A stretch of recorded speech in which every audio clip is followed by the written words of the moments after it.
Արտեմ Աբրոյան, քրիստոնյա ժողովրդավարական կուսակցության ներկայացուցիչ։ Ով է ձեր վարչապետի թեկնածուն։ Մեր վարչապետի թեկնածուն Լևոն Շիրինյանն է։ Դուք քիչ առաջ ներկայացրիք ձեր փաստաթղթերը կենտրոնական ընտրական հանձնաժողով, նորմալ էր ամեն ինչ։ Ամեն ինչ նորմալ է, այո։ Թեկնածուների ցուցակը քանի անձից է բաղկացած ձեր։ Մեր թեկնածուների ցուցակը բաղկացած է 80-ից ավել անձանցից։ Ինչ ակնկալիքներ ունեք եւ ում հետ եք պատկերացնում հետընտրական համագործակցություն։ Մենք տվյալ պահին նման հարցերին հատուկ, եթե հարկ լինի հատուկ ասելիցում կասենք, այս պահին նման որոշում չունենք։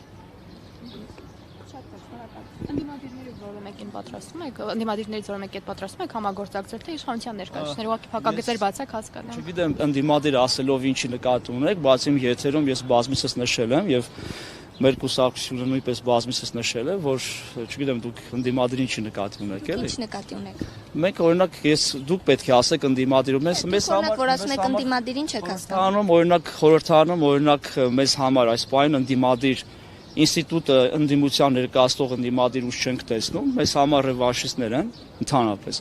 Իսկ ձեր հարցը որ տվեցիք, արդեն պատասխանեցի, ասուլիսում կարող ենք, եթե հարկ լինի, ասել։ Իշխանության ներկայացուցիչների հետ եք պատրաստում համագործակցել, ճիշտ եմ հասկանում։ Ես նման բան չասեցի կներեք։ Ես հստակ ձեր հարցին պատասխանեցի, ընդդիմության վերաբերյալ ձևակերպումը տվեցի։ Եթե կարելի է մենք գնանք, որտեղ շտապում ենք։ Շնորհակալություն։